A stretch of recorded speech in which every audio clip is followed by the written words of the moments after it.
Oh, Mrs. Garcia, you're a school counselor and new homeowner and grad student. You're an Ander. National University supports the whole you, so you can focus on what matters most. Learn more at nu.edu. We interrupt this program to bring you an important Wayfair message. Wayfair's got style tips for every home. This is Nicole Byer, helping you make those rooms flyer. Today's style tip: when it comes to making a statement, treat bold patterns like neutrals. Go wild! Like an untamed animal print area rug under a rustic farmhouse table from Wayfair.com. Ooh, fierce! This has been your Wayfair style tip to keep those interiors superior. Wayfair, every style, every home. This is Money Moves on VSiN, the sports betting network.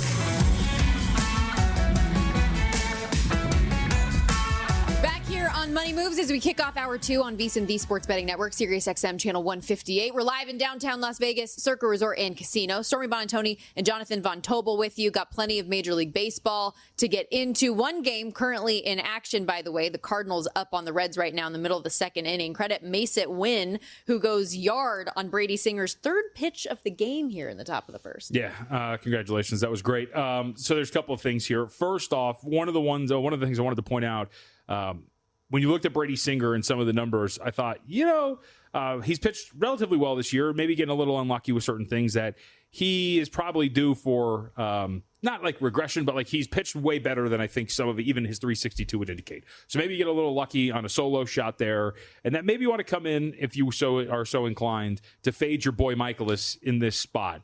Reds right now, it's like a pick, -110.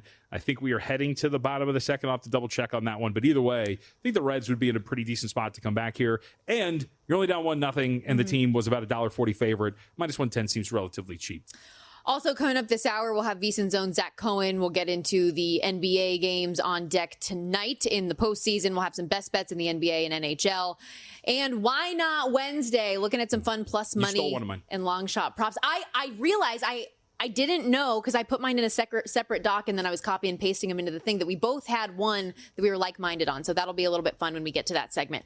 But let's get into Major League Baseball today. We got a ton of games, all 30 teams in action. So beyond the one game today, the Cardinals and Reds are playing a doubleheader, so they'll have another game later on this afternoon. Lots of options to choose from. And what would you say was, I guess, your favorite game that really drew your attention first? Let's see. I think I'm debating between my favorites, which would be either, I'll go with the easy one, actually. San Francisco and San Diego. It was our game of the night last night.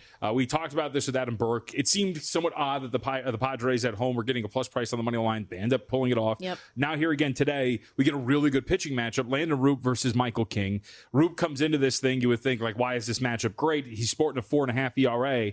Underlying metrics look pretty good for Roop. 347 fielding independent, 327 expected. If you look at some of the metrics underneath, are awesome. The swing and rate miss, 34.4% whiff rate. Stormy, he's in the 91st percentile of pitchers. The chase rate, he's in the 79th percentile of pitchers. He's striking out 27% of opposing hitters. He's got some command issues. He walks, but as long as you're a dominant strikeout guy, you can live with giving up a high rate of walks, because at least you're not giving up contact. You're getting guys to swing and miss. They're not putting the ball in play against you like some of the others. And the contact numbers are great. He's in the 94th percentile of hard hit rate amongst pitchers. He's in the 81st percentile of barrel rate.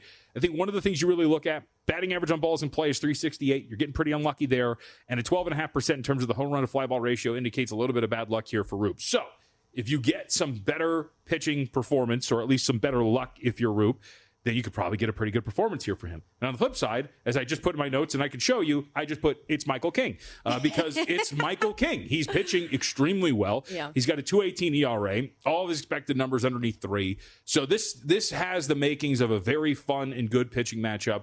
Would lean to like a first 5 under. We've seen this total. It opened up 7, shaded to the over -122. Do you have the current number in front of you? I think it's still 7, yeah, it's right? still 7. Yeah, so I wouldn't be surprised if maybe we start to see a little bit of juice head to the under there. -112. Yeah, see, so that's already started to indicate that we're going to get there. I think this could be a really good pitching matchup, but a tight one at that. Would lean under the total, but look out for Roop. I streamed him in fantasy today, and I do think that he is a guy that has some pretty good things coming for him. With the it's Michael King, we have seen that line move in the Padres' favor out from what opened -130 to -155 right now on DraftKings. Also, so you mentioned all the good things about King. In the 5 starts, he's pitched 5 innings or more, averaging 7.5 strikeouts per game. You talked about all the expected numbers, very much so in line to what you would want to see. So not a guy that you expect the regression on. And I was diving into some of the numbers against the Giants specifically. Really good history. They're hitting around 200 against him, on base around just 300. So good sample size too, playing in the division. How about this Yankees and Orioles matchup, which what a game yesterday, by the way. Yankees hit 4 home runs in the first inning against Kyle Gibson, 3 of them on the first 5 pitches of the game, 4 on 12. So 15-3 the final yesterday. Yankees were dominant. Orioles have been bad. I got hockey on the brain. I almost called them the Oilers.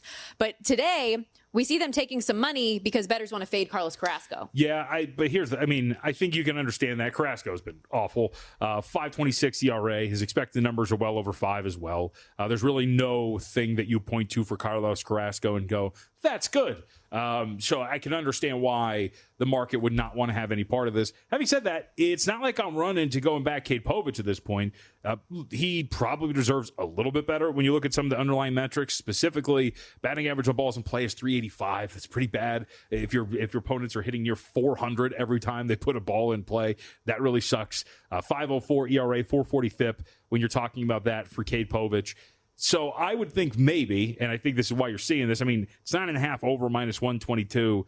If you wanted to go like Yankees team total over or Orioles team total over, but I think this is why you're seeing this 9.5. Now, I will say, you're starting to see the juice flip at a couple of spots. I am relatively surprised about that. These are not 2 pitchers that I would point to and think that this could be a game that stays under the total, especially with the way that we saw these offenses kind of explode yesterday, specifically the Yankees. I think that this could be a high-scoring affair given how poorly both guys are pitching, especially in the first 5. Fair. I was looking at the Orioles batting numbers too, giving up the pitching numbers, giving up the 3rd most runs in baseball right now. Should also note Yankees first in weighted runs created plus against left-handed pitching. Cade Povich is a southpaw, so that is also something that just really worked for them. All right, last half of this segment. Let's look toward the most wins in May market. And you mentioned earlier how I was texting you asking questions about this because some teams are going to play 26 games, some 27, some 28. And I was wondering if that's just a built-in advantage for these teams or if some books, maybe that's counted against them and they just pick a baseline number or how that cutoff might work. But it's just, it can work against you or in favor, depending on your situation. Yeah, especially the book in favor. So, for example, circus tiebreakers are fewest losses. So, in theory, more chances at losses, but it's also more opportunities to potentially win some of these games. So, it's a fun market. I know that Gil does it every month. Tim and I would do it every month last year. We did get one. It was the Astros. They were a pretty good shot at like 12-1. It was one of the summer months, whatever it was. So, it's fun. And it gives you something to track and something to root for every day. So, I'm curious. I have 3 teams that stuck out that I put down. Did you put them in the rundown? No. I kept them to myself because I didn't want to ruin them, actually. I wanted to surprise you. But I was curious, in all of your hours of research, what teams did you come up with? Or a team? I wanted to avoid some of the teams at the top. So the Cubs are a favorite for the reason. Dude, their schedule is... I was about to curse. Their schedule is cake. It's a very nice schedule. So, and you have to think, too, they've been great coming off the most difficult strength of schedule so far in the league. And now they're going to get 7 games against the Pirates, White Sox, and Rockies, 6 more in a home-and-home series against the Marlins.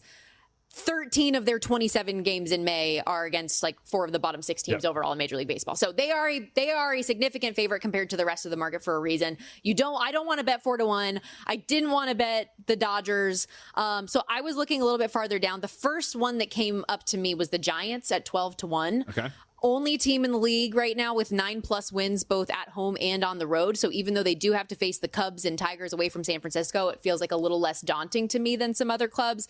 They are healthy. They've got good pitching, top 8 overall ERA, top 2 bullpen ERA. They're playing fundamentally sound baseball. I was looking at some of the FanGraphs numbers, 7th in base running metric and have just 10 errors all year, which is tied for the least in baseball. And while they're not perfect, the batting average numbers do scare me a little bit.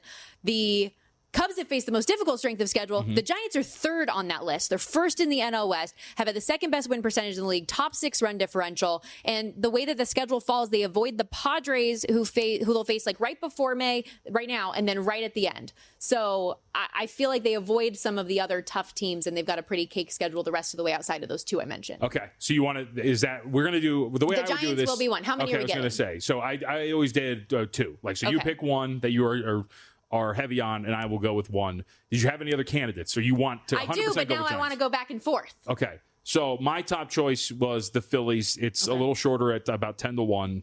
You get 15 games at home of the 28 you're going to play. The way the schedule breaks down, you get some pretty winnable series. You get to play a game against Washington to open the month. You get St. Louis, Pittsburgh, and Colorado, a combination of 10 games against them. You got to go out to Sacramento to play the A's as well, which is a winnable series for you. Mixed in there are some relatively tough series, we'll call them. Tampa Bay, the Guardians are in there. But some of your other opponents that are pretty tough, like, for example, you get a series with the D-backs, you get a series with the Braves, you get them both at home. So, like, that is going to be where I find that to be an advantage. Obviously, you get to play at home. So the Phillies were on the list, and I think that I maybe would gravitate in that direction. I was talking with Gil. I can't remember if it was Phillies or Braves that was his second choice here. But the Braves are my other second choice. I have three. I have a longer shot. Okay. Braves were the other one at 14-1. So I think this one might be kind of stupid because they had the best record in April. I mean, who cares? But the Mets at plus 1350. Sure. Best record in run differential in baseball right now. Lost just one game at home. Best ERA for the team in the sport, 2.62. Pitching staff strikes out the most batters in the league, allowed the fewest home runs. They don't face a lot of middling teams. They face some of the worst and a couple of the best. So they had 3 games set at home against the Dodgers, 3 at home against the Cubs, plus 3 at Yankee Stadium and at Fenway. So I don't love those. But then they've got 11 or more against the White Sox, Rockies, Pirates, and Cardinals. Okay, I like it. You want my long shot here. Let's go. You're actually going to hate it. I know you're going to hate it. Is it the Padres? It is the Orioles. Oh. The Orioles. So here's the thing. No.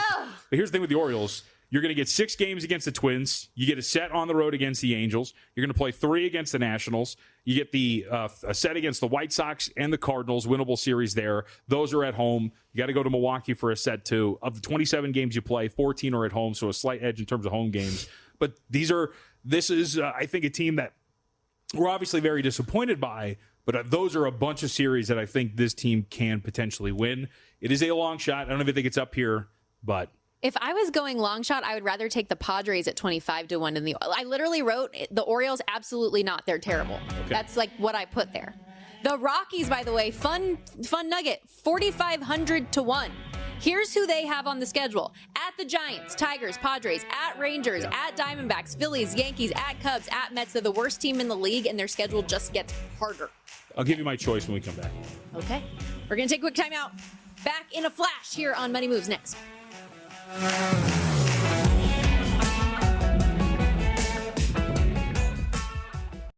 Oh, Mrs. Garcia, you're a school counselor and new homeowner and grad student. You're an ander. National University supports the whole you, so you can focus on what matters most. Learn more at nu.edu.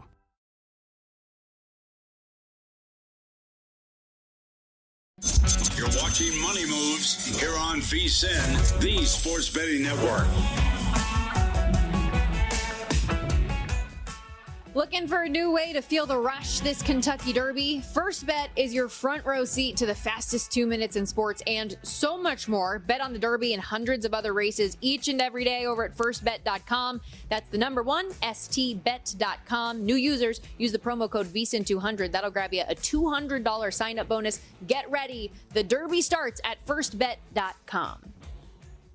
Question. Maybe a stupid one, but I'm just spitballing here. Can it make you say why not? That wasn't a stupid question. It's time for Why Not Wednesday. I mean, why not? You know when they say it's so crazy it just might work? All right, let's get into it. Why Not Wednesday? We're looking at some long shot or fun plus money props, unique situations, one might say as well. And JVT, I'm going to start in the National Hockey League. Can you say why not to the Canadiens being the first team to score today against the Washington Capitals? Plus 165 is your price there. Yes, they have only scored once this series, but it is a win or go home game. And we saw this yesterday with the Devils against the Canes, who came out, scored first, got out to a 3-0 lead. Even in the NBA, the Bucks came out against the Pacers. The Pistons, a team with their backs against the wall, comes out firing. Plus our own Jonathan Davis, VSiN hockey betting analyst, been great all year tracking different systems. One that's been very profitable this season is betting the team who lost the previous game to score first. Can you say why not? Yeah, sure, why not? All right. Is that what I'm supposed to do? That's it, right?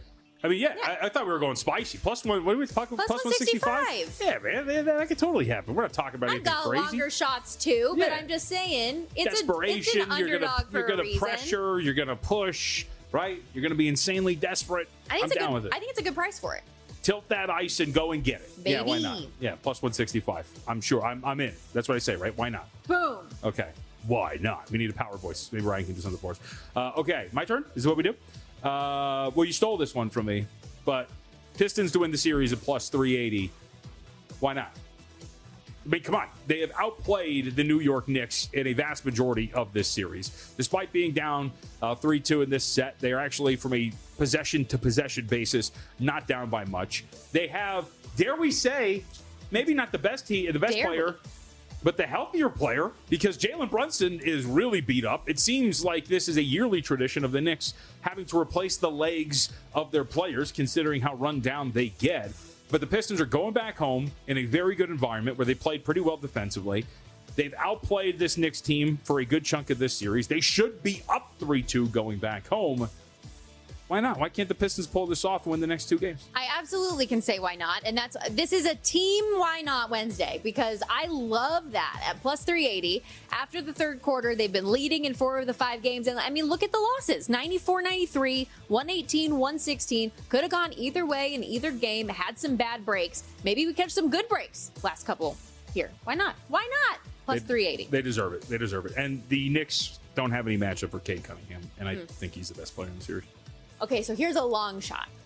I'm very curious your opinion on it. Can you say why not to the Minnesota Wild winning the Western Conference? The price is 30-1. They are the longest shot on the board right now. And why is that?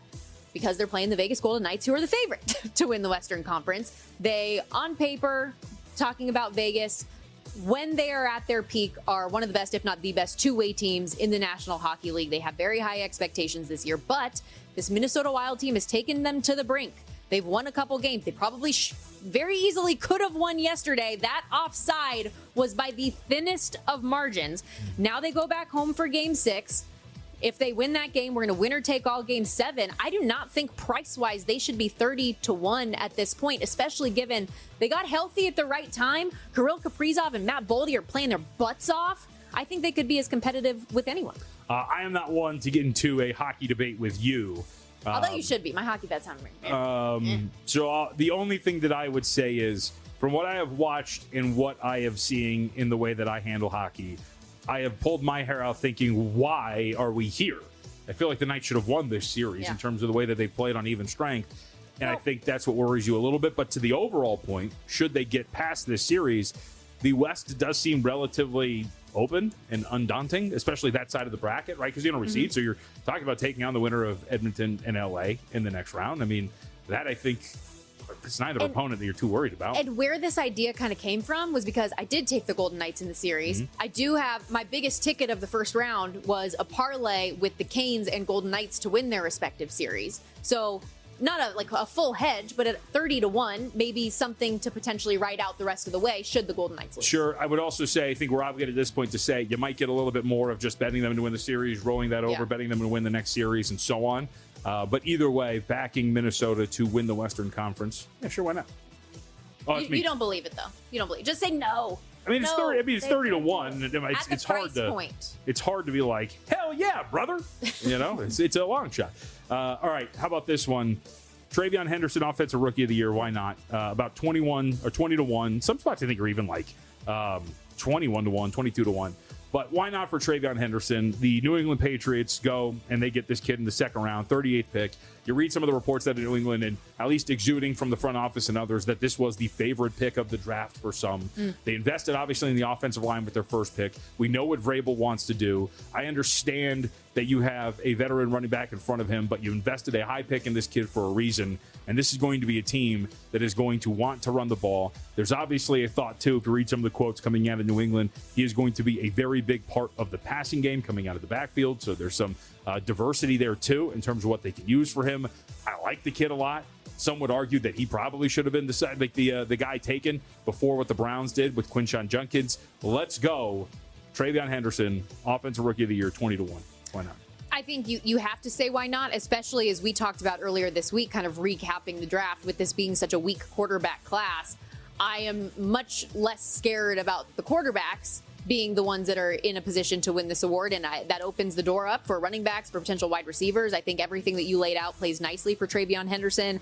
There are a few guys I think could be intriguing. Marion Hampton, who I mentioned earlier this week, as 16-1, another one of those whose numbers is just going to go down as we go here. So absolutely, I can say why not. Now, how about this one? It's not a bet, but I think it's worth bringing up here on the program. Can we say why not to reminding Bill Belichick who he is? I mean, let's not forget, Bill Belichick, second most winningest head coach in NFL history. 8 Super Bowl rings, 6 as a head coach. He is known as a hard ass. He's on to Cincinnati. Do your job. Yet somehow his 24-year-old girlfriend is answering questions for him in interviews saying, no, we're not going to take that question, and answering emails for him as if they are him. The man got his first head coaching gig in the league, JVT, in 1991. He has been at the podium in press conferences with journalists since 10 years before she was born. He knows how to handle himself. So can you say why not to someone in his life, someone who knows him, intervening and say, do you know who you are? Are you okay? Are you good? I don't disagree. I also don't want to make any comments that would get me in trouble. So I will just say it's been very sad to watch the decline of one Bill Belichick. It is wild. And we're not even at football season yet. I know she's hot. She's your muse. But come on. That's all I got. I don't want to get in trouble. All right, next up, why not? We talked about this guy. He's pitching today. We'll see if he can put together another one. Why not Michael King to win the National League Cy Young at 22-1? He is right now currently 5th in ERA. There's a bunch of guys ahead of him that have been awesome. Yamamoto has a nearly sub-1 ERA through 6 starts and 34 innings. Jesus Luzardo's off to a brilliant start. Tyler McGill is off to a great start. Pivetta has been incredible on his own team. But Michael King has been absolutely tremendous. The underlying metrics, as we have talked about, are really, really solid. Expected ERA of the guys in front of him better than each one of them, save for Yoshinobu Yamamoto. Not by much, but still somewhat better than him. If he continues to pitch at this level, I think there is a very strong case to be made. Again, we're only 6 starts in that Michael King has a much better shot at winning this award than what 22-1 would indicate. Michael King, Cy Young, added him myself, but what do you say? Why not? So that's a numbers play for you more than anything. I like what you said, though, with the expected numbers being actually better and right on par, and this price being a little bit higher than what it should be. I don't really dabble in many of these MLB futures and awards markets, but at 22-1, I already said earlier this hour that he's a pitcher that I really like and has had an awesome start to the season. So why not? And we saw him too last year, like one of the other bugaboos, if you will, or guys that don't really pitch or don't have the workload that they're used to. We saw him last year give 173 2/3 to the San Diego Padres, so now he's used to the workload. Now come out and do it again. I'm in. I added him. My Soriano bet for the Angels isn't looking too great. So. Where are we at right now? Well, that's this one you're referring to our live game here. We have a runner on first. We are at the, what are we talking about? Top of the 4th inning. Right when I asked you to check, they're doing an interview in the stands. No, that's all right. I mean, we still got the scorebook. I don't know what they're talking about, this lady. But yeah, Singer is still, he got into a little traffic earlier, but he took care of it. So now he's got a runner on with 1 out. Okay. Good stuff. When we come back here on Money Moves, we're going to get into the NBA games that we have on deck today, 2 potential elimination games. Zach Cohen, VSiN.com Senior Editor, going to talk us through his plays. He's been doing so good. Like write-ups on the website each and every day with everything that you need to know. Everything. Reminder, VSiN.com/subscribe is how you can come join us, be a part of the fun, and not have to worry about exceeding your article limit. So we'll block you off. You got to get in there to get everything that we have to offer. We're going to take a time out. Zach Cohen next, and then our best bets at the end of the hour. Stick around.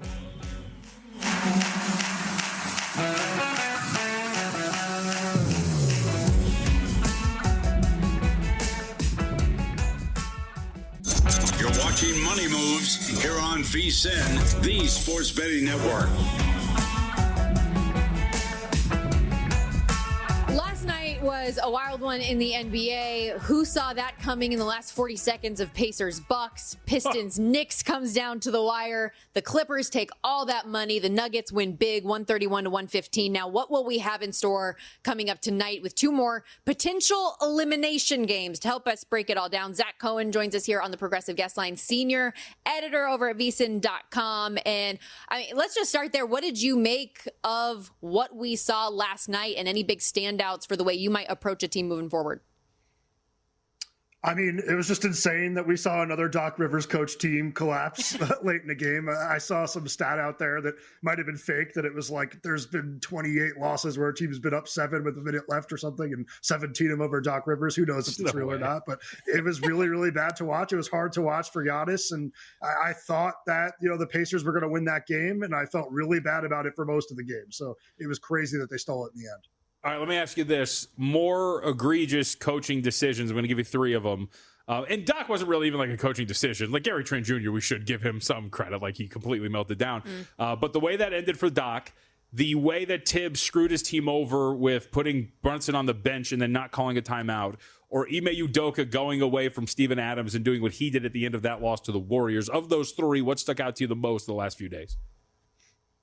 I mean, Tibbs has just been so bad in the Pistons-Knicks series that it's just a huge part of my handicap going into this next game, where I love Detroit, and I like what you said before about the Pistons being worth a play on the series price. So it's hard for me not to want to just sit here and hate on Tibbs. I thought Ime Udoka, outside of the Adams decision, they also just completely went away from Thompson, who I thought was scoring at will as an isolation scorer, and just did not touch the ball again in the final stretch of that game. So there's just been terrible coaching all around in the playoffs, and a lot of coaches deserve some blame.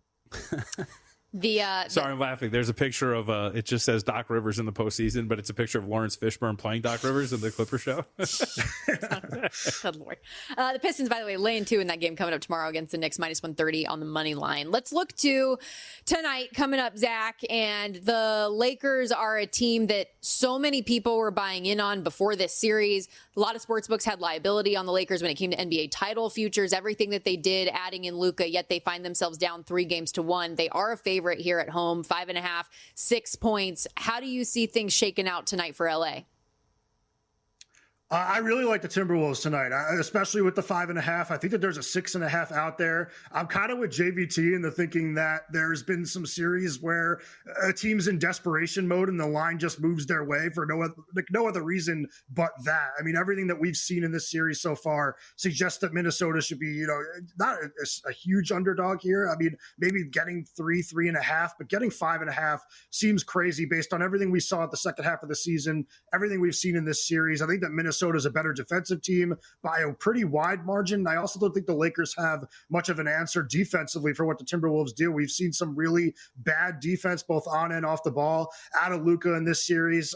Not playing Jackson Hayes is a bit of a questionable decision. I know that they don't really have other center options, but they're just not playing any rim protectors. And against a team with Anthony Edwards and Julius Randle, that's a really bad decision. And obviously you could leave these guys open from 3 and hope that they don't make them. But the Timberwolves have been shooting the 3 well for months now. So I just don't think there's a lot that they could do defensively in this game. I think if the Lakers win, it's going to be very close, but I do think Minnesota can close this out tonight.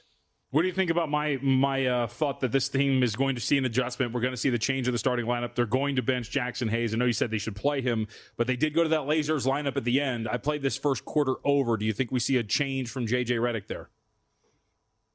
I think we're going to see changes. Like, people are kind of getting on JJ for what he did in the second half of that game and just kind of the series in general. And it's weird because I don't think that this Lakers team should be expected to do much this year. Obviously, we saw them try to trade, all that draft capital for Mark Williams because they knew they were a big piece away. So I don't think we should be viewing them as a win now team, as crazy as that is to say with a team with Luka, LeBron, and Austin Reeves. But I think that next year and the year after that is when we're really going to be expecting this Lakers team to win. So they could throw out a lot of changes. Maybe they work, but I do think the Timberwolves are a better team on both ends of the floor. Zach, you do a good job of not only diving into the spread and total, but the different prop markets available as well. When you went through some of the alternate markets in Timberwolves Lakers, were there any names that stood out to you as an edge on one side or another? Yeah, I have Julius Randle over 19.5 points, which is something that I had last game, and I just don't really see any reason to go away from it here. Randle's had at least 22 points in each of the last 3 games. Like I said, there's no rim protection for the Lakers, so it's really hard to defend him as a very strong power forward with a lot of speed too. Just when he attacks the basket, it's very difficult to move him off his spot. So I think he's going to have a lot of success at the basket, and then also he's shooting 45% from 3 in this series. So if he knocks down a few of those, it's going to go a long way in putting a dent in that number. And I could see this being a game where he has closer to 25. I just don't think this is the right series for them. I just don't think there's anyone that can really guard him. So I'd be looking to Randle here. All right, let's go to Golden State, Houston. Right now, this is 4. Totals 204, 203.5, depending where you look. Circa just went to 4.5. While we've been on the air, warranted adjustment in terms of the side with the Rockets laying 4.5. Yeah, this is another one where I think it's gone a little too far. I do think the Rockets will win this game. It's just when it gets really close towards the end of these games, that's when, having Steph Curry and the Rockets not having, a great isolation scorer, that's where their big difference is. So I wouldn't want to be laying 4.5 with Houston because I could see them being up, 8, 9 all game and then it end up seeing that lead whittle. I just don't really trust them late in games. But I do have Jalen Green over 16.5 points in this game, which is kind of a play on that, cliche of, role players playing better at home. Obviously, it's disrespectful to call him a role player, but the last time we saw him in Houston, he had 38 points on 13 of 25 shooting, was 8 for 18 from 3. I just think he was not very comfortable playing in Golden State. He just was not making shots. I think he will as we get back to Houston. That's a really low number, 16.5 points for a guy that averaged 21 points per game in the regular season. So I'd expect him to bounce back a little bit here. The Warriors are an $8 favorite now to close out the series. They're also the second shot in the Western Conference. Another team, as we talked about the Lakers' liability, even more on Golden State coming into the postseason. We saw that as them being favored over the 2 seed in this series. What's your view on them big picture? Can they compete with the OKCs? And if it came to a final, some of those big dogs on the East as well? I really don't think so. I still think that there's some lack of firepower in terms of scoring with this team. I know that they've been finding ways to win at home, but it's taken guys like Gary Payton II, Brandon Pajemski, and Buddy Hield just kind of shooting out of their minds in key moments. I don't think we're going to see that against really good teams. So I think if they were to play Minnesota, I think the Timberwolves defense would be a little bit too overwhelming for them. And I think having Anthony Edwards out there as a late game scorer and Julius Randle to a lesser extent, that's something that the Rockets really don't have right now that could hurt them. All right. Are you ready? We've talked about this. We mentioned it. You Pistons, Knicks, maybe a little bit, but I wanted to get your thoughts on this. Are you ready to come to the dark side, Zach? Are you ready to finally come over and admit that Kenny Atkinson and the Cleveland Cavaliers are a buzzsaw that should be feared and that the Indiana Pacers are in for an absolute tush whooping? I don't think it's going to be a blowout. I do have some Cavaliers 6-1 to win the finals. Stop resisting, Zach. Stop resisting. You've done it all year long. I would not say I'm resisting. I have some tickets on Cleveland. I just don't think that the Pacers are as bad as people, not even people think. I just think that there's not that big of a gap between the top teams in the East and the Pacers. So I think it's hard to kind of come to agreement with the fact that they might whoop them. I do think that we have seen the Cavaliers just really impress in the first round. I mean, just looking at all the teams we've seen so far, Cleveland's probably been the most impressive because I was kind of nervous about Kenny Atkinson as a game-by-game, decision maker. I know that he has a really good offensive system. He's brought out the best in everybody there throughout the regular season. But going toe-to-toe with Eric Spoelstra, making adjustments in a series, that was something that I had some doubts about. And he did better than Spoelstra by far. They got better as that series kind of went on. So I definitely view them as a more serious contender than I did before. Speaking of potentially getting whooped, what was John Halliburton thinking getting in the face of Giannis Antetokounmpo? I don't think that would end well for him in a real-world situation. John? Yeah. It's with an H? Of course it's with an H. Of course it is. Don't worry. That was insane. I don't know what he was just standing right in front of him waving that towel. I don't know what he was doing. That is not his nickname is Freak. You really want to get in the face of somebody who's what are we doing? You saw him standing there, the shot of John to the back of the camera with Giannis looming over him. I was like, all right, that's real quick. If it wasn't clear, last 60 seconds. Actually, do you like the Pistons in this game 6 back at home? Yeah, I love the Pistons in this game. I think it's really easy to look from the outside and kind of say what the Knicks need to do to adjust moving forward. We all want to see more Brunson Towns pick and rolls. We want to see them kind of make Jalen Duren work because Duren's a really bad defender and he's being let off the hook in the series. But we can all see it. We can all say it. But Tibbs is a really stubborn coach. I don't think he's going to make any changes. And I think this Pistons team has found a way to just completely destroy a Knicks defense that has been a little bit, lackluster all season long. The Cade Duren pick and roll with Thompson kind of floating along the baseline as a cutter has destroyed the Knicks, who just do not defend well off the ball, especially Brunson. So I think the Pistons are going to win this game, and I think they can win Game 7 in New York. Good stuff, Zach. Thanks for this, pal. Thanks, guys. Zach Cohen. Make sure you check out all the work over at VSiN.com. The NBA best bets and player props up now on the website. Also still to come today. Jonathan Davis, our VSiN hockey betting expert, will have his NHL plays. Steve Makinen's got an MLB analytics report. Everything you need right now up on the website. VSiN.com/subscribe is how you can join us for our summer special. Wrapping things up with our best bets next.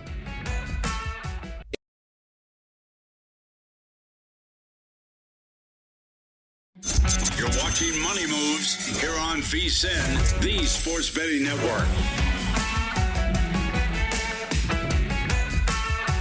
Jonathan Von Tobel and Stormy Buonantony with you back here in downtown Las Vegas at Circa Resort and Casino. The show is Money Moves. Speaking of Circa, what a deal they have going on this summer. For just $400 all in, they're giving you a 2-night stay here on property, a $100 dining credit, $100 beverage credit, and your own day bed out at Stadium Swim. Again, just $400, and that's resort fees, taxes all included. If you come here between May 26th and September 4th, you're going to get it all for just that $400. Don't miss out. Lock in on your all-in summer package now at circalasvegas.com. And it's been fun out here. The weather here is nice right now. The pools are all heated up at Stadium Swim. The sportsbook's been busy with all the NBA and NHL playoff action. It's been fun. Absolutely. I will be taking advantage of this myself. Staycation time. Yes, this summer is going to be fantastic. And partly because I'll be here. So come say what's up. Yeah, you will. I'm a personable guy. I like saying hi to people. You are? Yeah. That's the first I've heard of it. What are you talking about? I don't know. Just because I don't do that here at work doesn't mean I don't like to enjoy the company of other people. You're one of those people. You're really, really kind to strangers, but then the people you know, that's when the change up comes. That's fair. Outside of the guy who I stole his Pall Malls off the bus when I was like 16. Yeah. They say for most people that when you're mean to them, it's because you care and because you like them, actually. So that's the way that I'm going to pretend that this relationship is going to this point. Jonathan Von Tobel, Stormy Buonantony with you. Are you ready for Best Bets? Sure. Presented by GBank, the official bank of VSiN. And remember, everybody, GBank has upped the ante for new GBank Visa signature cards. If you spend $1,000 your first 90 days from opening up an account, they're going to give you a $250 bonus if you head over to VSiN.com/GBank. That's VSIN.com/GBank. You can apply and get more information. Terms do apply, subject to credit approval. But let's get into this. And I think this is kind of funny, yet also sad. I've been hitting a bunch of baseball bets lately. Those best bets on the show have been going great. Yet the games that I'm really invested in and do the most research in the NHL and NBA, I'm just falling flat. So it's like the fun baseball bets and parlays I've been playing have been doing well. Why does this happen? Couldn't really tell you. Maybe it's one of those paralysis by analysis things. You're too good with the other stuff. Oh, yeah. Seriously. It's too good. But yeah, you do get it deep in the weeds, I think, sometimes, which can be to your detriment at times. And baseball, I'm coming in it with fresh eyes, and it's been fun. Let's start in MLB. I like the Cubs today on the run line. I got -105, and it's being bet up a little bit more that way at the Pirates. Cubs cashed for us yesterday, which was a nice win. Matthew Boyd pitching today. Boyd, 2.54 ERA in 5 starts, mind you, against the Dodgers, Padres, and Diamondbacks. I'm going to mess up this last name, but Carlos Mlodzinski. Does that sound right? Sure. That L in the middle of it really throws you off. It really does. So I like the pitching advantage here with Boyd. He has allowed you look through the Mlodzinski. So you have the good numbers for Boyd there versus I'm just going to call him Carlos, versus an ERA that's nearly 7, despite facing 3 sub-500 teams. Most recently gave up 5 hits, 3 runs, and a homer against the Angels. No shade to you there, but he's allowed 3+ runs in all but one of his 5 starts so far. But similar to yesterday, this play is more about the Cubs offense and the numbers that they've just been able to put up consistently. Yeah, you got there yesterday. Most hits and runs scored in the league, number 2 in batting average, OPS, and slugging, 4th most homers. All this despite playing, as we talked about when we were going through the month of May thing, like playing the most difficult schedule. So now yes, it's a road game, but did well yesterday. I'm going to trust the bats to get it done again today on the run line. All right. I like it. By the way, I have come to a decision. I am making us use the Atlanta Braves in our second bet for most wins in May.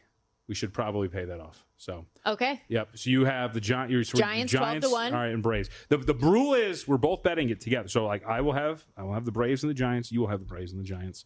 This is an exercise in the solidity of this show. Yes, I'm excited. I think this is a fun thing. Okay. And we'll ride the wave. All right. You want to join the party with us? Tweet at us at VSiN Live, at me, JVT, at Storm Buonantony. What's your first best bet of the night? All right. So today we will go to, let's go to hoops, and we will throw out, I mentioned this with Zach. We can have more on this tomorrow. I'm also writing a piece that'll be up at the website of VSiN.com about this as well. But Cavaliers minus 2.5 games and Cavaliers minus 1.5 games for the series against Indiana. I think those are very fairly priced when you look at the way that the series overall is being priced at under $4. And so, again, the derivative markets then I think are fairly priced that you can go and play. Look, I think this Cavs team is very, very good. And I think that the Pacers very well built to take on a team like Milwaukee. They will not find the same ease along the perimeter that they will here against Cleveland. A much more stout defensive front court as well to help at the rim, and a much bigger challenge for Indiana defensively against the backcourt of Darius Garland and Donovan Mitchell that they will have to face on top of the balance that they have with their lineup. So I think the Cavs are a machine right now. I was thoroughly impressed with the way they dismantled Miami. That was a series that was not close for any portion of it, and I think they're going to be able to do the same and win this series rather comfortably against Indiana. So Cavs minus 2.5 games plus 125, Cavs minus 1.5 games minus 160 for the series. All right. I'm going back to baseball with a little parlay. If you want to do a money line parlay with the Braves and Dodgers, it's around minus 125. Run line parlay with the two of them, plus 155, and you can kind of mix and match them whichever way you do. I'm going with my favorites of the day, continuing to fade the Rockies. So you like the Braves for the month of May, and I like them a lot today. They've been bet out as a huge favorite, minus 250 with Chris Sale on the hill, to now 285, as high as 300 some places. The run line is even minus 185, if that gives you any indication as to how this has gone for the Rockies so far. And I am still not interested in betting them at all in Colorado. When you keep cashing tickets on a team or fading them, it's hard to go off of that train. And so whether you've been betting the money line, the run line, whatever it is, opponent team total over, I'm just riding it until I lose a couple in a row. Colorado's 4-25, 1-16 their last 17. 19 of their 25 losses have come on the run line, 14 covering the alt run line, minus 2.5 runs. And we're still in April and they're minus 375 to be the worst team in baseball this year. So it seems cheap, man. We talked about it with Adam yesterday. That seems like a cheap price considering how bad they are. It's brutal. It's going to be, at least on pace as of now, to be historically bad, worse than the White Sox were a year ago, which was historically bad. And then the Dodgers, they had their close game with the Mariners on Monday, blew them out 15-2 yesterday, and I think they close out the sweep.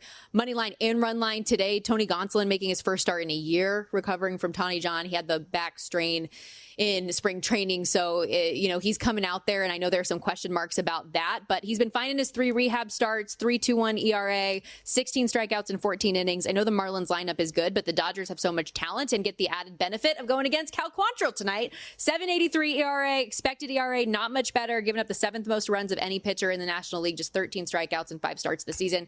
I was looking at barrel rate, hard hit numbers, all bad. Dodgers have scored 7+ runs in 4 straight, and I think they do it again today. All right. Nothing in baseball for me, but I will say Warriors plus 4.5 is also the other play for tonight. The play of principle, you hear me leaking confidence. I understand situationally where we're at, the adjustment that Steven Adams is going to be out there. By the way, that's the other incredible statistic. Alperen Şengün, Steven Adams on the floor together. The Rockets have rebounded 51% of their missed shot attempts. An offensive rebounding rate of nearly 50%. That's insane. But the Warriors, this number is a little out of whack. Took 4.5. There's a 4.5 here behind us at Circa as well. The play of principle, as I like to call them, and I will go down on the ship backing the Warriors plus 4.5 tonight. In the NHL, we talked about all 3 of these games earlier, but Canadians, Caps, Panthers, Lightning, Blues, Jets. I'm with you. The only bet, so like the Blues tonight. Yep, I'm with you. They're plus 150. Another way, if you just want a little bit of safety, or not safety, but a different way to approach it, if you have questions about whether or not they'll win today, I think that betting them to score first could be really interesting. Try to take the wind out of the sails in the building. You could bet them to win the series at plus 155, which I did put in pocket. If you think they lose, maybe come back on them in game 6, where they're 14-0 their last 14 games on home ice. But I just think advantage St. Louis right now, who outscored Winnipeg 12-3 the last 2 games at home. I think they figured something out against Connor Hellebuck, who the playoff numbers are abysmal, and you can't ignore it, no matter how good this guy has been in the regular season, and he's going to be a Hall of Famer. This is going to be a stain on his resume when that time comes because of the performances that he's had in the most important games. So I like the Blues. I just don't have confidence in Winnipeg. Bill Belichick has released a statement about Oh, Lord. Hit me with it. Hit me with it. Essentially, he's saying that I told them I wouldn't talk about things other than the book, and they were mean about it. So does not reflect the productive 35-minute conversation we had.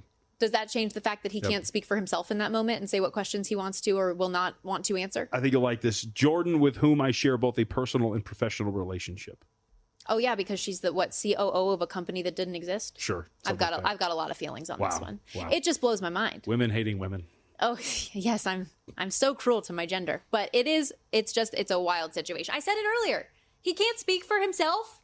He's a grown man and is one of the most legendary coaches in the biggest sport in the country. And he can't decide whether or not he's going to answer a question for himself. You know, we say that, like, they call me John Von Triggered when I get mad. Can we go with, like, bombastic Buonantony or something like that? Maybe. You're getting pretty mad. Well, think of something. The way that his legacy and all of the wonderful things that he's done in his career are getting taken down because of this situation. No, I don't like that. Bombastic's actually negative. I had to look up the word just to make sure. We'll think of another one. We like alliteration, though, on this network. We'll figure it out. Thanks for hanging out with us, everybody, today. We'll be back here tomorrow, same time, same place. You won't want to miss it. But for now, keep it locked on VSiN. Prop Points is coming up after this.